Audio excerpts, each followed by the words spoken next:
Hi കൂട്ടുകാരെ, ഇന്ന് നമ്മൾ പഠിക്കാൻ പോകുന്നത് 6ാം ക്ലാസ്സിലെ സാമൂഹ്യ പാഠത്തിൻ്റെ 3ാമത്തെ പാഠമായ കേരളം മണ്ണും മഴയും മനുഷ്യനും എന്ന പാഠമാണ്.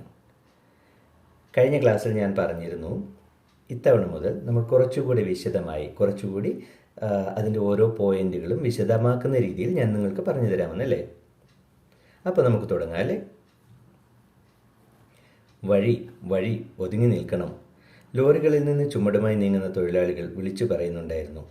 അച്ഛനോടൊപ്പം പട്ടണത്തിലെത്തിയ ഞാൻ ആദ്യമായാണ് ഇത്രയും വലിയ പച്ചക്കറി കമ്പോളം കാണുന്നത്.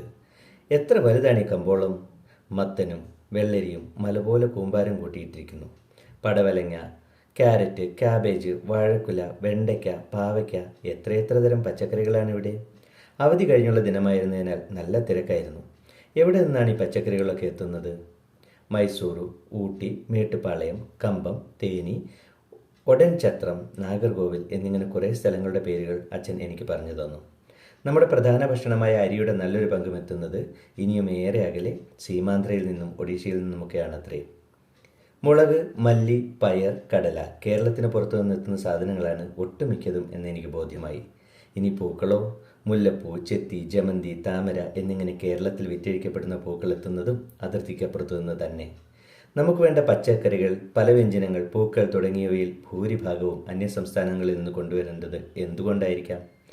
ഒരു കാലത്ത് പട്ടണങ്ങളിൽ മാത്രമാണ് ഇത്തരത്തിൽ പുറത്തുനിന്ന് പച്ചക്കറികളും പൂക്കളും ഒക്കെ എത്തിയിരുന്നത്. ഇന്ന് നമ്മുടെ നാട്ടിൻപുറങ്ങളിലും ഇത് തന്നെ സ്ഥിതി.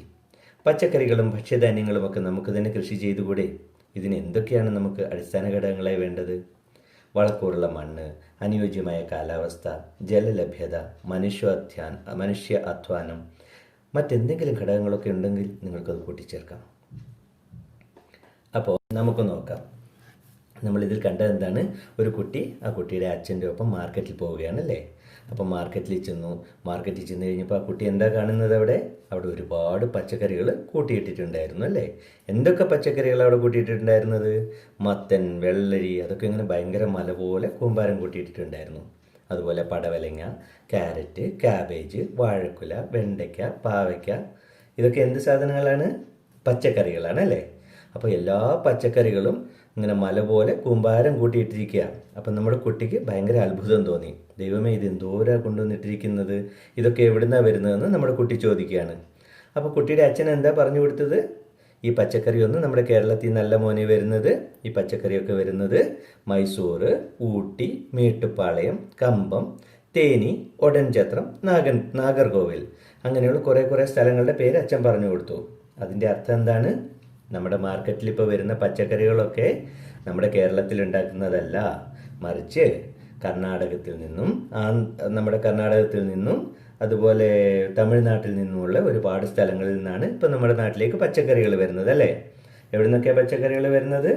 മൈസൂർ, ഊട്ടി, മേട്ടുപ്പാളയം, കമ്പം, തേനി, ഒടൻചത്രം, നാഗർകോവിൽ, അങ്ങനെ ഒരുപാട് സ്ഥലങ്ങൾ. അതുകൂടാതെ വേറെ സ്ഥലങ്ങളിൽ നിന്നും വരുന്നുണ്ട്. പ്രധാനമായും ഇത്തരം സ്ഥലങ്ങളിൽ നിന്നാണ് നമ്മുടെ പച്ചക്കറികളൊക്കെ എത്തുന്നത്. ഇനി വേറെ എന്താ അച്ഛൻ പറഞ്ഞു കൊടുത്തത്? നമ്മൾ കഴിക്കുന്ന അരി ഉണ്ടല്ലോ, നമ്മൾ ചോറ് വെക്കുന്ന അരിയുടെ അതിൻ്റെ ഒരു കൂടിയ ഭാഗവും, അതായത് അതിൻ്റെ ഒരു മേജർ പോർഷൻ, കൂടുതൽ അരികളും നമുക്ക് നമ്മുടെ കേരളത്തിലേക്ക് കൊണ്ടുവരുന്നത് എവിടെ നിന്നാണ്? ഒഡീഷയിൽ നിന്നും സീമാന്ധ്രയിൽ നിന്നൊക്കെയാണ് അരി നമുക്ക് എത്തുന്നത് അല്ലേ. ഈ സീമാന്ധ്ര എവിടെയാണെന്ന് നിങ്ങൾക്കറിയോ? ആന്ധ്രാപ്രദേശിലാണ് സീമാന്ധ്ര. അപ്പോൾ ആന്ധ്രാപ്രദേശിൽ നിന്നും അതുപോലെ ഒഡീഷയിൽ നിന്നുമൊക്കെയാണ്. അതുപോലെ അതും കൂടാതെ നമ്മൾക്കിപ്പോൾ അരി വരുന്ന വെസ്റ്റ് ബംഗാളിൽ നിന്ന് വരുന്നുണ്ട്. നമുക്കിപ്പോൾ പുസ്തകത്തിൽ പഠിക്കാനുള്ളത് ആന്ധ്രാപ്രദേശിൽ നിന്നും ഒഡീഷയിൽ നിന്നുമാണെങ്കിലും നമുക്ക് വെസ്റ്റ് ബംഗാളിൽ നിന്നും കർണാടകയിൽ നിന്നും ഒഡീഷയിൽ നിന്നും സീമാന്ധ്രയിൽ നിന്നൊക്കെ അരി നമ്മുടെ നാട്ടിലേക്ക് കൊണ്ടുവരുന്നുണ്ട് അല്ലേ. അങ്ങനെ കൊണ്ടുവരുന്നുണ്ട്. അതുപോലെ മുളക്, മല്ലി, പയർ, കടല, ഇതൊന്നും നമ്മുടെ നാട്ടിലുണ്ടാവുന്നില്ല. ഇപ്പോൾ മുളക്, മല്ലി, പയർ, കടല, ഇതൊക്കെ നമ്മൾ പുറത്തുള്ള, അതായത് മറ്റുള്ള സംസ്ഥാനങ്ങളിൽ നിന്ന് കേരളത്തിലേക്ക് കൊണ്ടുവരിക ചെയ്യുന്നത്. അപ്പം കുട്ടിക്ക് മനസ്സിലാവുകയാണ്, ദൈവമേ എന്ത് കഷ്ടമല്ലേ, നമ്മുടെ നാട്ടിൽ ഉപയോഗിക്കുന്ന സാധനങ്ങളെല്ലാം നമ്മൾ പുറത്തു നിന്ന് ഇങ്ങോട്ട് കൊണ്ടുവരേണ്ടി വരികയാണെന്ന് കുട്ടിക്ക് മനസ്സിലായി. അത് മാത്രമാണോ? അല്ല, നമ്മൾ ഓണത്തിനൊക്കെ പൂക്കളം ഉണ്ടാക്കാറുണ്ടല്ലേ. അതുപോലെ നമ്മളുടെ നാട്ടിലെ സ്ത്രീകളൊക്കെ തലയിൽ പൂക്കൾ വെക്കാറുണ്ട്. മുല്ലമാലയൊക്കെ വെച്ചിട്ട് പോകാറുണ്ട്. കല്യാണമൊക്കെ വരുമ്പോൾ നമ്മൾ ഒരുപാട് പൂക്കൾ വേണ്ടേ. അത്തരത്തിലുള്ള പൂക്കളും ഓണത്തിന് നമ്മൾ ഉപയോഗിക്കുന്ന പൂക്കളത്തിനുള്ള പൂക്കളും, അതായത് മുല്ലപ്പൂ, ചെത്തി, ജമന്തി, അതുപോലെ പൂജയ്ക്കൊക്കെ ആയിട്ട് ഉപയോഗിക്കുന്ന താമര പോലെയുള്ള പൂക്കൾ, ഇതൊക്കെ എടുത്തുന്നത് എവിടെ നിന്നാണ്? അതിർത്തിക്ക് അപ്പുറത്തു നിന്നാണ് എത്തുന്നത്. അതായത് മറ്റുള്ള സംസ്ഥാനങ്ങളിൽ നിന്നാണ് കേരളത്തിലേക്ക് ഇത്തരം പൂക്കൾ കൊണ്ടുവരുന്നത്. അപ്പോൾ എന്താണ് നമുക്ക് മനസ്സിലാക്കാൻ പറ്റുന്നത്? മൊത്തത്തിൽ മനസ്സിലാക്കുമ്പം നമ്മൾ ഉപയോഗിക്കുന്ന പച്ചക്കറികളുടെയും അതുപോലെ നമ്മളുടെ അടുക്കളയിൽ അമ്മമാർ യൂസ് ചെയ്യുന്ന സാധനങ്ങൾ, അതാണ് പല വ്യഞ്ജനങ്ങൾ. ഇപ്പം അരി, പയറ്, കടല, മുളക്, മല്ലി, അങ്ങനത്തെ സാധനങ്ങളൊക്കെ ചേർന്നിട്ടാണ് നമ്മൾ എന്ത് പറയുക? പല വ്യഞ്ജനങ്ങൾ എന്ന് പറയുക. അപ്പം പച്ചക്കറികളും പല വ്യഞ്ജനങ്ങളും പൂക്കളും അങ്ങനെയൊക്കെ എല്ലാ സാധനത്തിൻ്റെയും അതിൻ്റെ കൂടിയ ഭാഗവും നമ്മൾ മറ്റ് സംസ്ഥാനങ്ങളിൽ നിന്നാണ് കൊണ്ടുവരുന്നത്. എന്തുകൊണ്ടാണ് നമ്മൾ അങ്ങനെ കൊണ്ടുവരേണ്ടി വരുന്നതെന്ന് അറിയാമോ? എന്തുകൊണ്ടാണ്? അതെ, നമ്മുടെ നാട്ടിൽ കൃഷി ചെയ്യുന്നത് കുറവായതുകൊണ്ടാണ് നമ്മളങ്ങനെ കൊണ്ടുവരേണ്ടി വരുന്നത്. അതായത് പണ്ട് കാലത്ത്, അതായത് ആദ്യ കാലത്തൊക്കെ പട്ടണങ്ങളിൽ മാത്രമായിരുന്നു ഇങ്ങനെ പച്ചക്കറികളും പൂക്കളും ഒക്കെ കൊണ്ടുവന്ന് പട്ടണത്തിലുള്ളവർ ഉപയോഗിക്കുമായിരുന്നു. എന്നാൽ ഗ്രാമങ്ങളിലുള്ളവർ എന്ത് ചെയ്യായിരുന്നു? അവരവരുടെ പറമ്പുകളിൽ അവർക്ക് വേണ്ട പച്ചക്കറികൾ കൃഷി ചെയ്തുണ്ടാക്കി ആ പച്ചക്കറികളായിരുന്നു അവർ ഉപയോഗിച്ചുകൊണ്ടിരുന്നത്. നമ്മുടെ നാട്ടിൽ നമ്മൾ സ്വന്തം കൃഷി ചെയ്യുന്ന പച്ചക്കറികളുടെ പ്രത്യേകത എന്താണെന്നറിയോ? അതിൽ നമ്മൾ ഒരുപാട് കീടനാശിനികളൊന്നും അടിക്കാതെ നല്ല ആരോഗ്യമുള്ള പച്ചക്കറികൾ നമ്മൾ കൃഷി ചെയ്തുണ്ടാക്കി നമ്മൾ കഴിക്കുമായിരുന്നു. പക്ഷെ ഇന്നത്തെ അവസ്ഥ എന്തായി? ആ അവസ്ഥയൊക്കെ മാറിയല്ലേ? അപ്പം പുറത്തു നിന്നുള്ള പച്ചക്കറികൾ തന്നെയാണ് ഇന്ന് നമ്മൾ ഗ്രാമപ്രദേശങ്ങളിലും യൂസ് ചെയ്യുന്നത്, അതായത് ഉപയോഗിക്കുന്നത്. എന്തുകൊണ്ടായിരിക്കും നമുക്ക് ഗ്രാമപ്രദേശങ്ങളിലും ഇങ്ങനെ പച്ചക്കറികൾ പുറത്തുനിന്ന് ഉപയോഗിക്കേണ്ടി വരുന്നത്? നിങ്ങൾക്കറിയുമോ? അത് തന്നെ, അതായത് നമുക്കിപ്പോൾ കൃഷി ചെയ്യാനുള്ള സ്ഥലത്തിൻ്റെ കുറവുണ്ട്. അല്ലെങ്കിൽ ചിലപ്പോൾ ഒക്കെ എന്താവുന്നുണ്ട്, നമ്മൾ സാധനങ്ങൾ കൃഷി ചെയ്യുമ്പം ചിലപ്പം ആ മണ്ണിൽ വളമില്ലാത്തത് കൊണ്ട് നമ്മൾ നടുന്ന സാധനങ്ങളൊന്നും നല്ല രീതിയിൽ ഉണ്ടാവില്ല. വീട്ടിൽ അച്ഛനും അമ്മയൊക്കെ പറയുന്നത് കേട്ടിട്ടില്ലേ? അയ്യോ, ഒരു തക്കാളി നട്ടായിരുന്നു, അതിലാകെ 4 തക്കാളിക്കേ ഉണ്ടായിട്ടുള്ളൂ, അപ്പോഴത്തേനും ആ തക്കാളി അങ്ങ് പോയി. പണ്ടൊന്നും അങ്ങനെയായിരുന്നില്ല. എൻ്റെയൊക്കെ ചെറുപ്പകാലത്ത് ഒരു തക്കാളി നട്ടാൽ ആ തക്കാളിയിൽ നിന്ന് ഒരു 2 കിലോ തക്കാളിയെങ്കിലും കിട്ടുമായിരുന്നു ഒരു ചെടിയിൽ നിന്ന്. അപ്പം എന്തുകൊണ്ടാണ് ഇപ്പം നമുക്ക് അത്രയും വിളവ് കിട്ടാത്തത്? മണ്ണിൽ വളക്കൂറില്ലാത്തത് കൊണ്ട്, മണ്ണിന് വളമില്ലാത്തത് കൊണ്ട് നന്നായി വിളവുണ്ടാവുന്നില്ല. അതുപോലെ വേറെയും കാര്യങ്ങളുണ്ട്. കാലാവസ്ഥ അനുയോജ്യമാവണം, അല്ലേ? നമ്മൾ എന്ത് കൃഷി ചെയ്താലും ആ കൃഷി നന്നായി വരണമെങ്കിൽ നല്ല കാലാവസ്ഥ വേണം. അപ്പം നിങ്ങൾക്കൊക്കെ അറിയാം, സാധാരണഗതിയിൽ ചെടികളൊക്കെ തളിർത്ത് നന്നായി വരുന്നത് ഏത് സമയത്താണ്? നല്ല പാകത്തിനുള്ള മഴ കിട്ടുമ്പോൾ. മഴ പാകത്തിനുള്ളത് കിട്ടുമ്പോൾ, അത് മറക്കരുത് കേട്ടോ. അധികമായ മഴ വന്നാൽ അതെന്താവും? വെള്ളപ്പൊക്കവും ഒക്കെ വന്ന് ചെടികളൊക്കെ ചീഞ്ഞു പോകും. പക്ഷേ നമ്മൾ സാധാരണ നമുക്ക് ആവശ്യത്തിനുള്ള മഴ കിട്ടുകയാണെങ്കിൽ നമുക്ക് നല്ല രീതിയിലുള്ള വിളവുണ്ടാവും. അപ്പോൾ അനുയോജ്യമായ കാലാവസ്ഥ നല്ല വിളവുണ്ടാകുന്നതിന് നിർബന്ധമാണ്. ആദ്യമായി എന്താ വേണ്ടത്? വളക്കൂറുള്ള മണ്ണ്. രണ്ടാമത്തത് അനുയോജ്യമായ കാലാവസ്ഥ.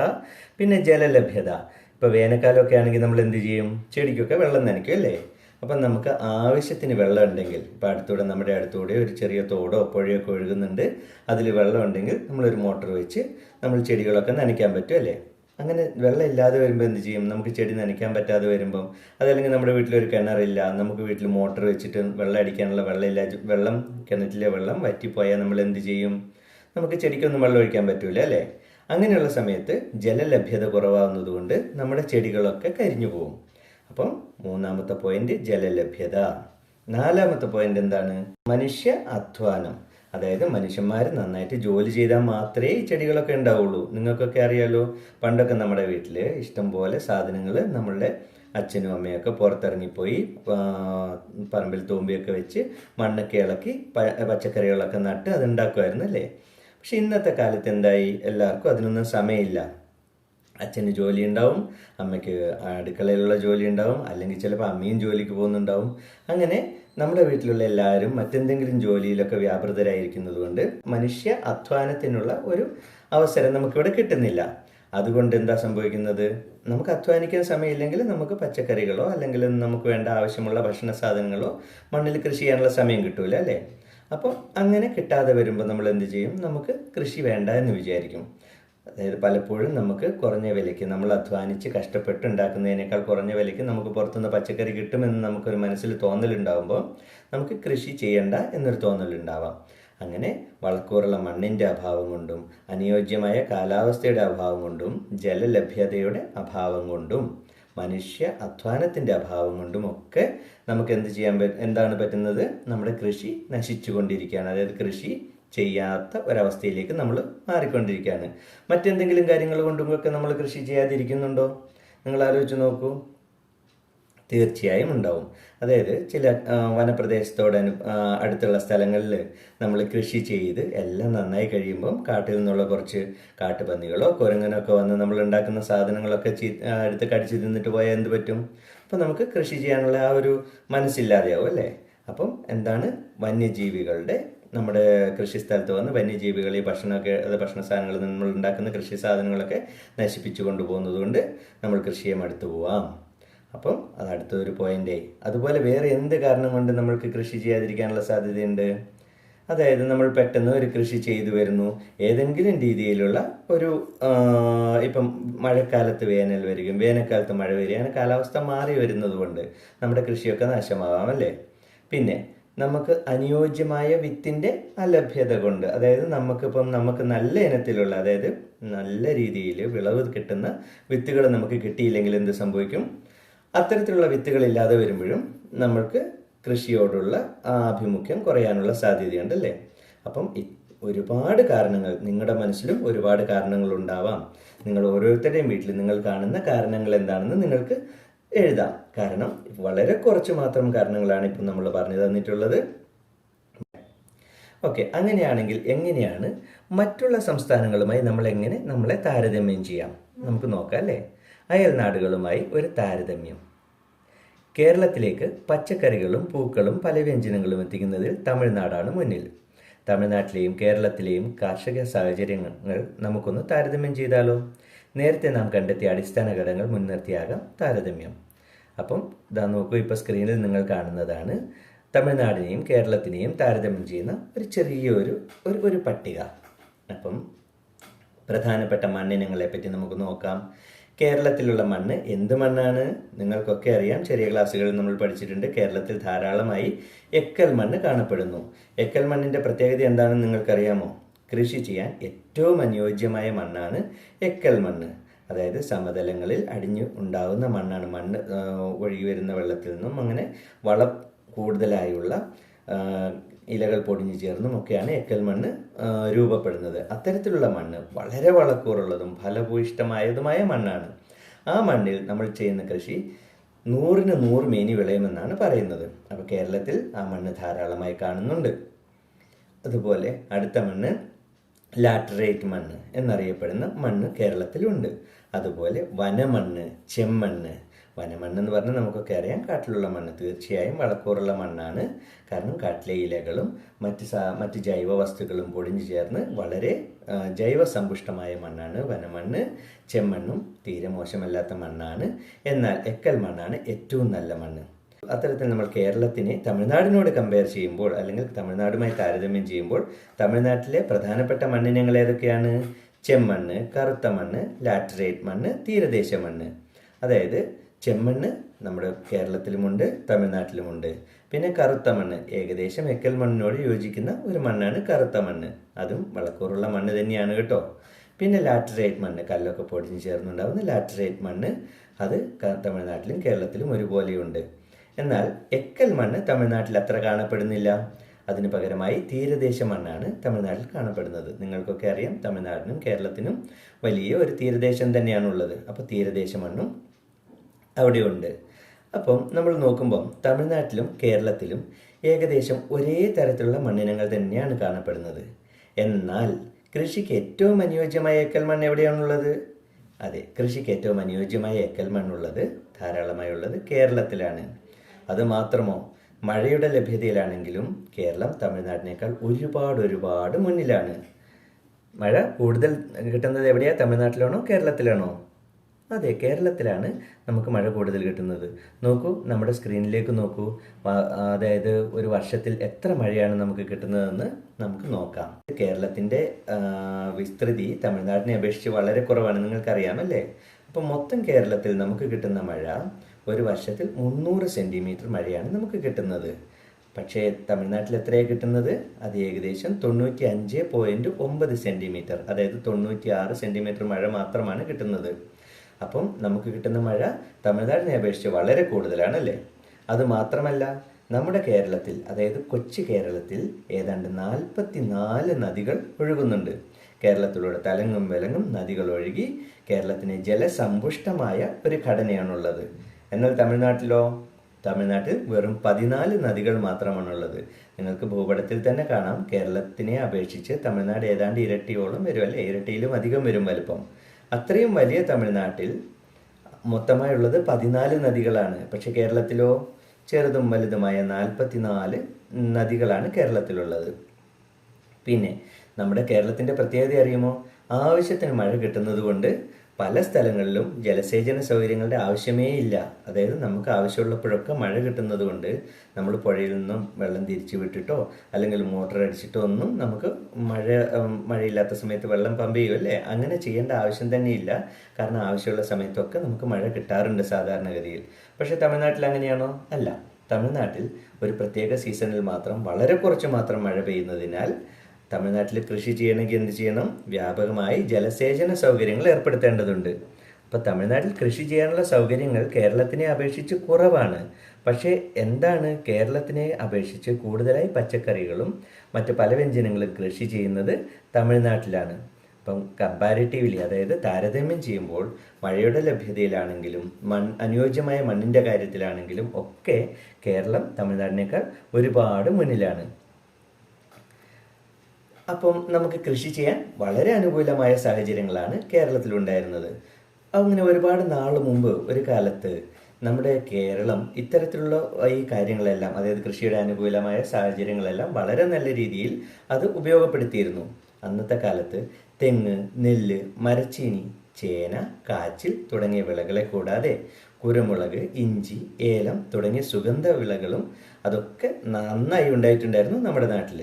അപ്പം അത്തരത്തിലുള്ളൊരു നല്ല സാഹചര്യമായിരുന്നു, കൃഷിക്ക് അനുയോജ്യമായ സാഹചര്യമായിരുന്നു നമ്മുടെ നാട്ടിലുണ്ടായിരുന്നത്. നമുക്കൊക്കെ അറിയാം, നമ്മുടെ നാട്ടിലും കേരളം മുഴുവനായി എല്ലായിടത്തും തെങ്ങ് നന്നായി കായ്ക്കും അല്ലേ. നമ്മുടെയൊക്കെ വീട്ടിൽ ഒരു തെങ്ങെങ്കിലും ഉണ്ടാവും. ഇനി ടൗണിലുള്ള സിറ്റിയിലാണ് നമ്മൾ താമസിക്കുന്നതെങ്കിലും ഒരു തെങ്ങെങ്കിലും ഇല്ലാത്ത വീട് വളരെ കുറവായിരിക്കും അല്ലേ. ചെറിയൊരു വീട് വെക്കാൻ മാത്രം സ്ഥലമുള്ള ആൾക്കും മുറ്റത്തിൻ്റെ മൂലയ്ക്ക് നമ്മളൊരു തെങ്ങ് നട്ടിട്ടുണ്ടാവും. അതിൽ നിന്ന് നമുക്കിടയ്ക്ക് ഇളനീരും തേങ്ങയും ഒക്കെ കിട്ടാറുണ്ട് അല്ലേ. ഇപ്പം തെങ്ങ് നന്നായി കായ്ക്കുന്ന സ്ഥലമാണ് കേരളം. അതുപോലെ നെല്ല്, വയലുകളിൽ നിന്ന് നല്ല രീതിയിൽ നല്ല വിളവോടുകൂടിയ നെല്ലുണ്ടാവുമായിരുന്നു. പിന്നെ മരച്ചീനി എന്ന് പറഞ്ഞാൽ നിങ്ങൾക്കൊക്കെ അറിയാം, കപ്പ, പൂള എന്നൊക്കെ പറഞ്ഞ പേരിൽ അറിയപ്പെടുന്ന മരച്ചീനി നമ്മുടെ നാട്ടിൽ ധാരാളമായി ഉണ്ടാവുമായിരുന്നു. ചേന, കാച്ചിൽ അതൊക്കെ ഉണ്ടാവുമായിരുന്നു. അതുപോലെ ഇഞ്ചിയും കുരുമുളകും ഏലവും. ഈ ഇഞ്ചി, കുരുമുളക്, ഏലം തുടങ്ങിയ സാധനങ്ങൾ ധാരാളമായി ഉണ്ടാകുന്നത് ഹൈ റേഞ്ചുകളായ ഇടുക്കി, വയനാട് മുതലായ സ്ഥലങ്ങളിലാണ് ഇത് കൂടുതലായി ഉണ്ടാകുന്നത്.